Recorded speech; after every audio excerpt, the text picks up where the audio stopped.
What if the jewelry your mother left behind wasn't just sentimental, but your shield against darkness itself? Welcome to African Tales by Favorite, your home of unique stories.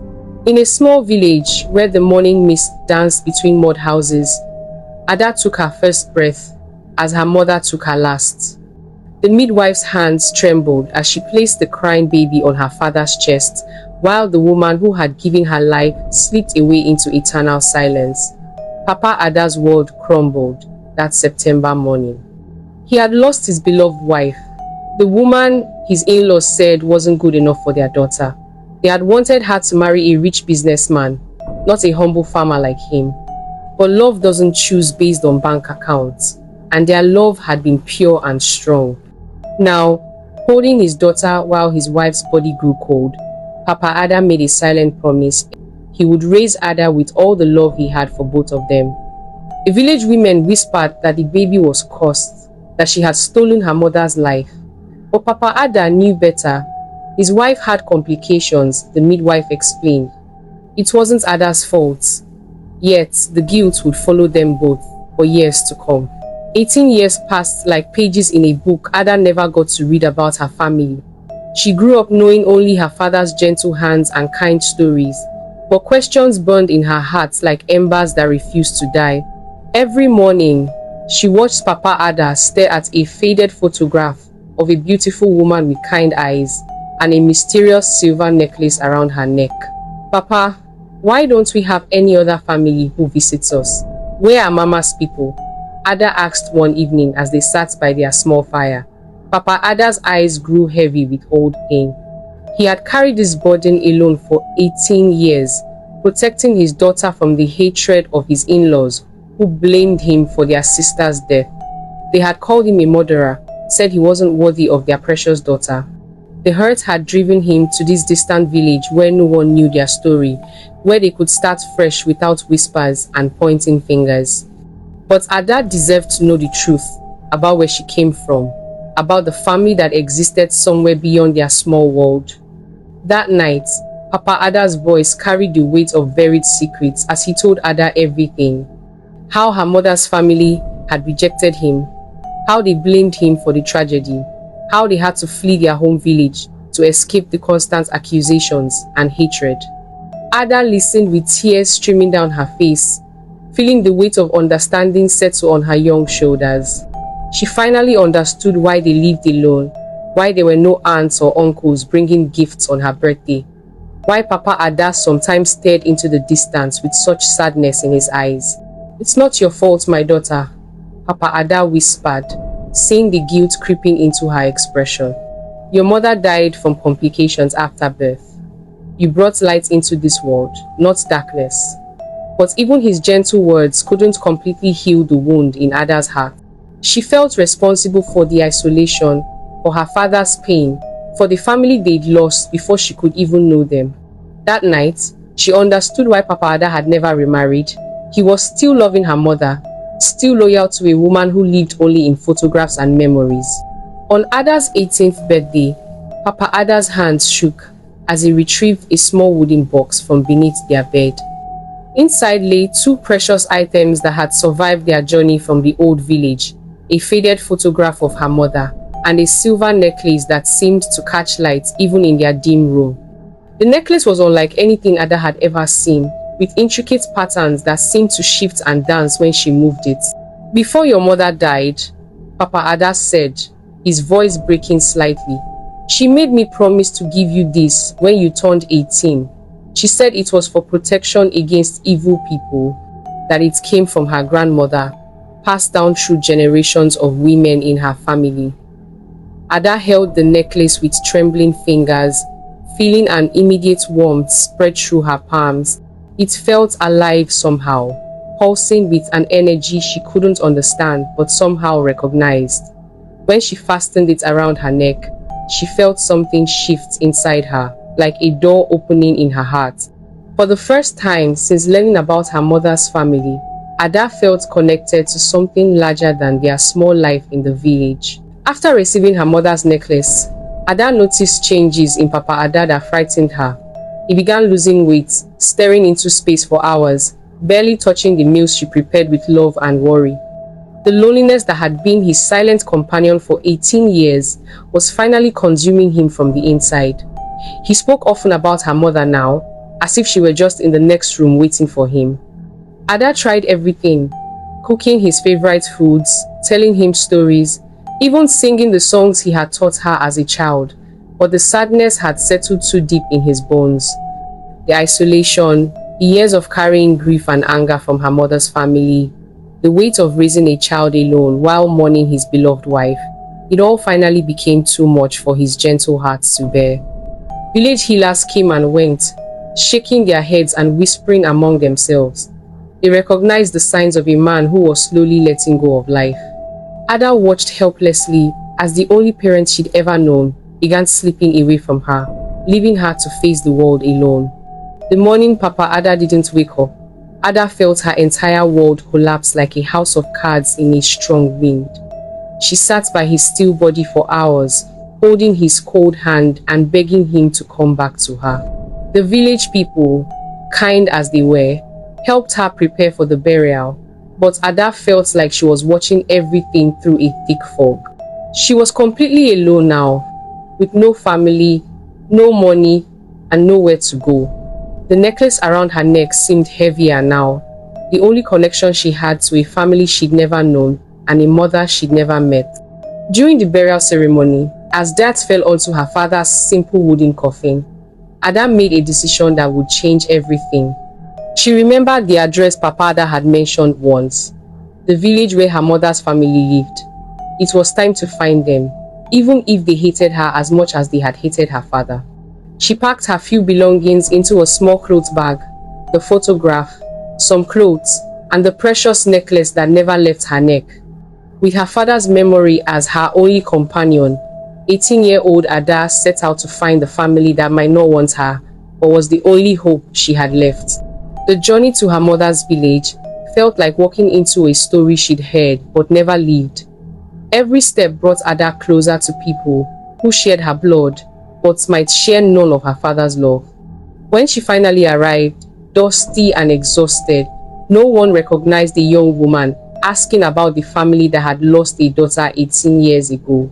She had to introduce herself again and again, explaining who her father was, who her mother had been, watching faces change from confusion to recognition to various shades of emotion. Some family members welcomed her with tears and open arms, amazed to see how much she looked like her mother.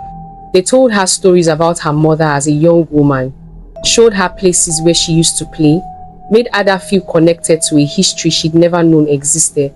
But not everyone was happy about her return. Auntie Maggie, her mother's older sister, watched Ada with cold eyes that held decades of unresolved anger. She blamed Ada's father for her sister's death and saw Ada as a living reminder of that tragedy. When Ada had nowhere else to go, Auntie Maggie's offer to provide shelter seemed like a blessing, but it came with a price Ada couldn't yet imagine. Auntie Maggie's house looked welcoming from the outside, but Ada quickly learned that appearances could be deceiving. At first, her aunt treated her with distant politeness, giving her a small room and basic meals. Ada was grateful for any kindness and tried her best to be helpful around the house. She cleaned, cooked, and did whatever was asked of her without complaint, hoping to earn her place in this new family.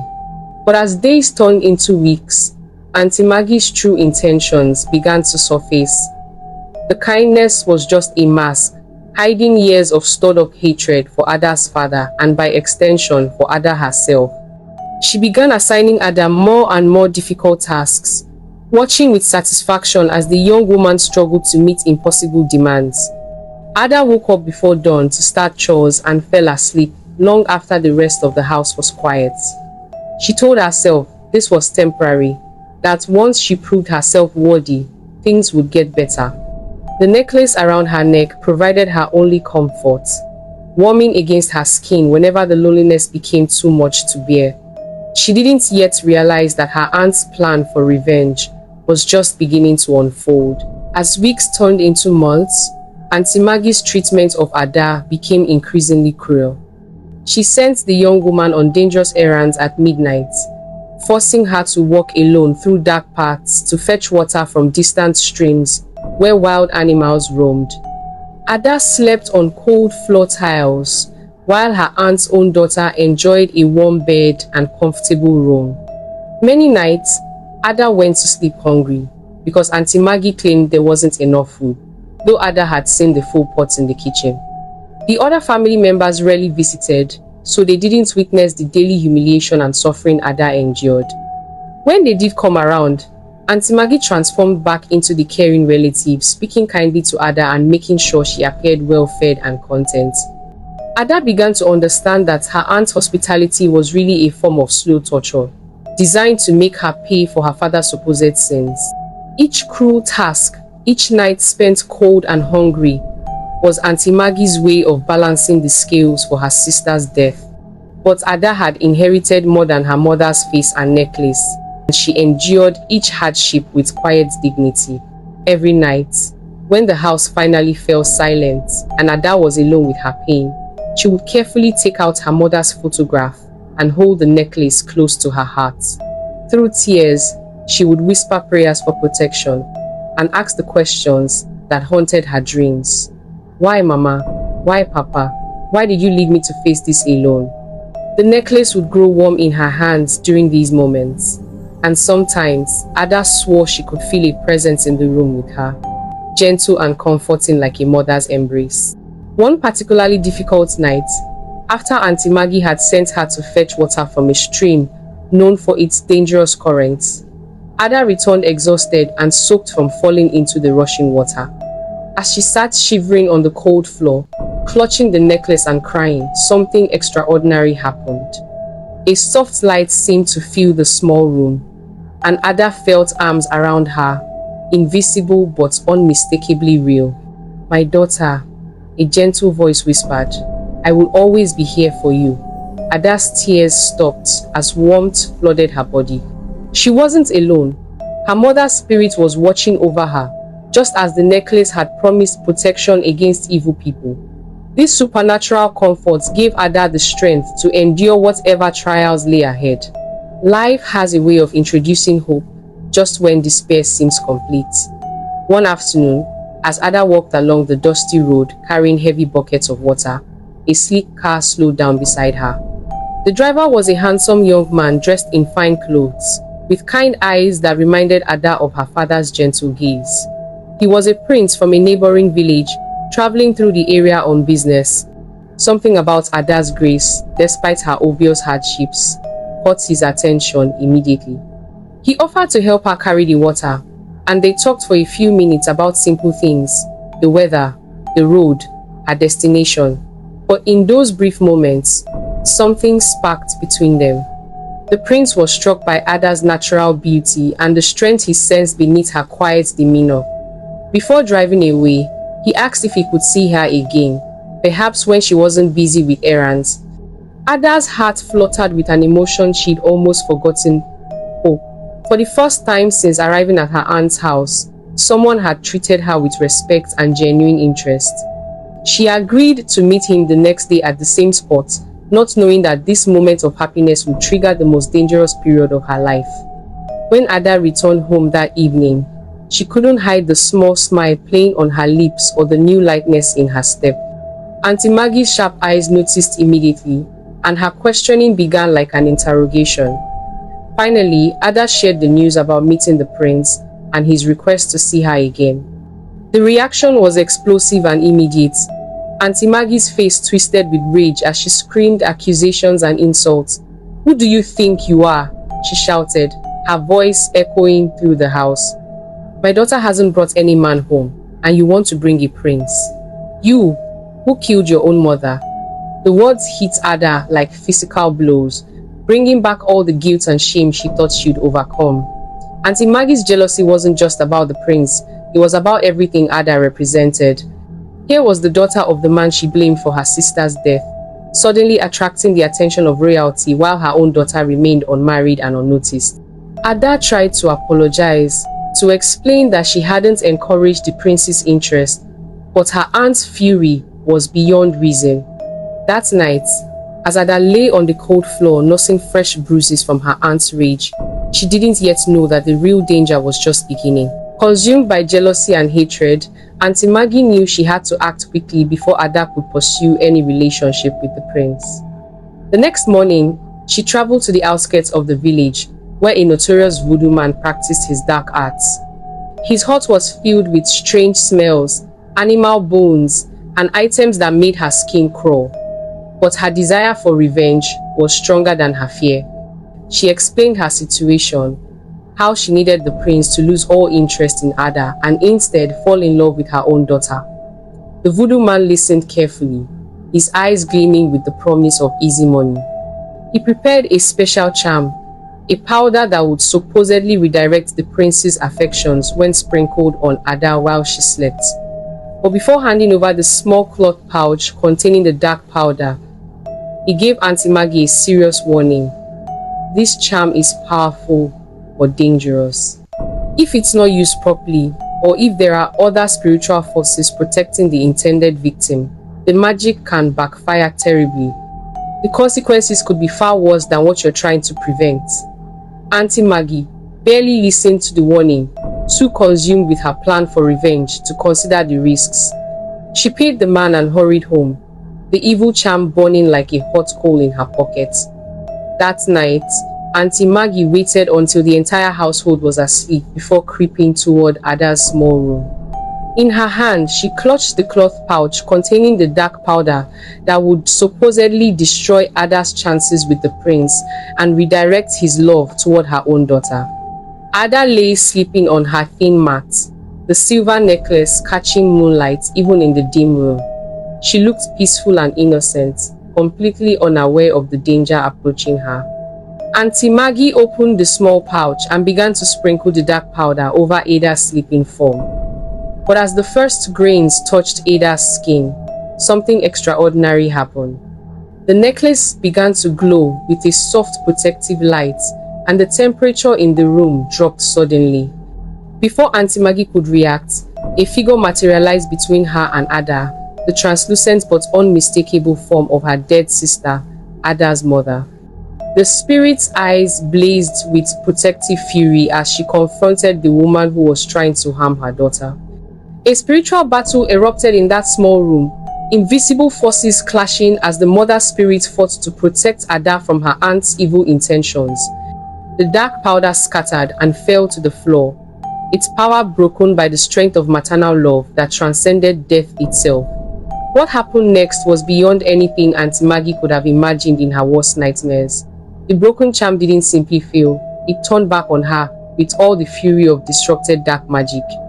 She began to scream as if invisible flames were consuming her body, rolling on the floor and crying out for help that seemed impossible to give. Her body contorted in ways that defied human anatomy, and strange words poured from her mouth in languages she didn't recognize. The voodoo man's warning had come true. When dark magic encounters powerful spiritual protection, it rebounds on the one who tried to use it. Ada woke to the sound of her aunt's screams and immediately tried to help, not understanding what was happening, but unable to watch another human being suffer. She attempted to lift Auntie Maggie, to carry her to safety, but her aunt's body seemed to weigh more than humanly possible. Realizing she couldn't handle this alone, Ada ran outside into the night, calling for neighbors to come quickly. Her voice carried desperation and fear as she begged for help, not knowing that what was happening inside the house was beyond any earthly assistance. Ada's cries in the night brought several neighbors running to Auntie Maggie's house, their hearts pounding with worry and curiosity. What they found inside shocked them to their core. Auntie Maggie was still writhing on the floor, but now she was speaking coherently between her screams, saying words that made everyone's blood run cold. "Help me, please help me. I will confess everything. I will tell the truth about what I've done to Ada." The neighbors looked at each other with growing understanding. They had suspected that something wasn't right about how Ada was being treated, had noticed her growing thinner and more tired, but they hadn't wanted to interfere in family matters. Now, watching Auntie Maggie's supernatural punishment unfold before their eyes, they realized they were witnessing divine justice. Ada knelt beside her aunt, still trying to comfort her, despite everything she had endured, showing the kind of forgiveness that only comes from a pure heart. The neighbors were amazed by Ada's compassion. Here was a young woman trying to help the very person who had tormented her for months. As word spread through the village about the strange events at Auntie Maggie's house, everyone knew this was no ordinary situation. The village chief, a wise old man who had seen many strange things in his long life, arrived at dawn with his council of elders. They found Auntie Maggie in a pitiful state, exhausted from her night of supernatural torment, but finally coherent enough to speak. The chief recognized the signs of spiritual justice and knew that forcing a confession was necessary not just for Ada's vindication, but for the spiritual health of the entire community. In the traditional way, he ordered that both Ada and Auntie Maggie be brought to the palace for an official hearing where the truth would be revealed before the entire village. The palace courtyard filled with curious villagers as word spread about the mysterious events. Ada sat quietly, her mother's necklace catching the morning sunlight, while Auntie Maggie trembled with the knowledge that her secrets were about to be exposed. The chief's voice carried authority as he demanded the truth from Auntie Maggie, and she found herself unable to lie or hold back any details. The spiritual forces that had punished her the night before were still present, compelling her to confess everything she had done to Ada and reveal her true motives for the months of cruelty and abuse. Under the weight of supernatural compulsion and in front of the entire village, Auntie Maggie's confession poured out like water from a broken dam. She admitted to deliberately making Ada's life miserable as revenge for her father's supposed role in her sister's death. She revealed how she had sent Ada on dangerous midnight errands, hoping she would be hurt or killed by wild animals or dangerous people. She confessed to starving the girl, making her sleep on cold floors, and treating her like a servant rather than a family member deserving love and care. The villagers gasped as she described her jealousy when the prince showed interest in Ada, and her decision to consult the voodoo man for a charm to redirect his affections. She even admitted that she had hoped the dark magic would do more than just change the prince's feelings. She had secretly wished it would harm Ada permanently. As each cruel detail emerged, the villagers' shock turned to outrage. They couldn't believe that someone could treat their own blood relative with such calculated cruelty. Ada sat listening to it all, with tears streaming down her face, finally understanding the full extent of her aunt's hatred and the miracle of her own survival through those dark months. The village chief and his council didn't need long to deliberate. The evidence of Auntie Maggie's cruelty was overwhelming, made even more damning by her supernatural punishment and forced confession. They declared that she had brought shame upon her family and endangered the spiritual well-being of the community by consulting with dark forces. As punishment, she was banished from the village and forbidden from contacting Ada or any other family members ever again. Her property was to be distributed among the relatives she had wronged through her actions. The villagers cheered the decision, many of them approaching Ada to apologize for not intervening sooner when they suspected she was being mistreated. Ada felt a weight lift from her shoulders that she hadn't even realized she was carrying. For months, she had wondered if she deserved the treatment she received, if somehow her father really was responsible for her mother's death and she was paying the price. Now she knew the truth. She had been an innocent victim of one woman's twisted desire for revenge. The necklace around her neck seemed to pulse with warmth, as if her mother's spirit was celebrating this moment of justice alongside her daughter. Ada was finally free to build the life she deserved, surrounded by family members who truly wanted her happiness and success. With Auntie Maggie gone and her vindication complete, Ada made the decision to return to the village where she had grown up with Papa Ada. It was the place where her happiest memories lived, where she felt closest to her father's love and her mother's spirit. The other family members understood her choice and promised to keep in touch, having learned valuable lessons about the importance of protecting those who couldn't protect themselves. The journey back to her childhood home felt different this time, not like running away from rejection, but like returning to where she belonged. The small house where she and Papa Ada had lived together looked exactly the same, but now it felt like a sanctuary rather than a place of isolation. Ada cleaned and restored it with loving hands, turning it into a proper home again.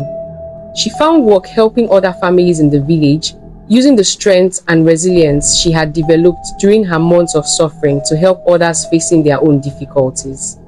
The necklace remained her constant companion, its protective power now proven beyond any doubt. Every evening, she would hold her mother's photograph and thank her for the spiritual protection that had saved her life and revealed the truth about her enemies. True love has a way of finding its path despite all obstacles, and the prince who had shown interest in Ada didn't forget about her during her absence. When he learned she had returned to her father's village, he made the journey to find her again. He had spent months thinking about the young woman who had impressed him with her grace under difficult circumstances. When they met again, Ada was transformed, no longer the tired, frightened girl carrying water buckets, but a confident young woman who had survived trials that would have broken many people. The prince was even more attracted to her strength and beauty, and he courted her properly with patience and respect.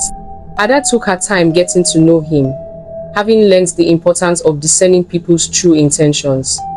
She found him to be genuinely kind, intelligent, and caring, someone who valued her for who she was rather than what she could do for him. Their courtship was built on honest conversations, shared dreams, and mutual respect. Ada told him about her experiences with Auntie Maggie, and he admired her forgiveness and resilience. He understood that she came with little in terms of material possessions, but he saw the true treasure in her character, strength, and the mysterious protective power that seemed to surround her. After months of courtship and growing love, the prince asked Ada to marry him in a ceremony that would honor both their traditions and the spiritual forces that had protected her. Ada said yes with a heart full of joy and gratitude, knowing that her parents' spirits were blessing this union. The wedding preparations were elaborate, as befitting a prince's marriage, but Ada insisted on keeping certain elements simple and meaningful. She wanted to honor her mother's memory and her father's teachings about the importance of love over material wealth. On the wedding day, the entire village came to celebrate Ada's transformation from an orphaned, abused young woman to a beloved princess.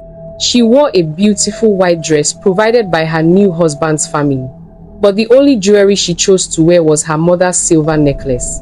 As she walked toward her husband-to-be, the necklace caught the sunlight and seemed to glow with the same protective light that had saved her from Auntie Maggie's dark magic. The village elders blessed their union, speaking of how Ada's trials had prepared her to be a wise and compassionate leader alongside her husband. In that moment, surrounded by love and celebration, Ada understood that all her suffering had been preparation for this joy, and that her mother's gift had protected her not just from evil, but for love. As Ada stood before her community as a new bride, the silver necklace resting against her heart, she reflected on the incredible journey that had brought her to this moment of pure happiness. From the tragic day of her birth when her mother died, through 18 years of quiet life with Papa Ada, to the dark months of abuse at Auntie Maggie's hands, and finally to this celebration of love and new beginnings, every step had been guided by her mother's protective spirit and the power of the sacred necklace. The jewelry that everyone had once thought was just a sentimental keepsake had proven to be so much more: a shield against evil, a connection to ancestral wisdom, and a symbol of love that transcends death itself. Ada touched the necklace gently as she made her wedding vows, feeling her mother's presence as strongly as if she were standing right beside her. She knew that this protection would extend to her own children someday, that the circle of maternal love would continue through generations. The prince, now her husband, understood the significance of the necklace and promised to honor its power and the memory of the woman who had given it. As the celebration continued around them, Ada whispered a prayer of gratitude to her parents and promised to use her new position to help other young women facing similar trials. The necklace had saved her from evil, but more than that, it had prepared her to be a force for good in the world. Her story would become legends in the village, prove that love, faith, and divine protection can overcome even the darkest intentions, and that sometimes our greatest trials prepare us for our greatest blessings. Some protection comes from beyond the grave, some love is stronger than death itself, and sometimes what your enemies mean for harm becomes the very thing that saves your life. The necklace her dead mother left behind didn't just save Ada from evil, it led her straight to the love she was destined to find. Hey besties, if you watched till this point, drop in the comment section where you're watching from and the time. Stay blessed. See you in our next story. Bye.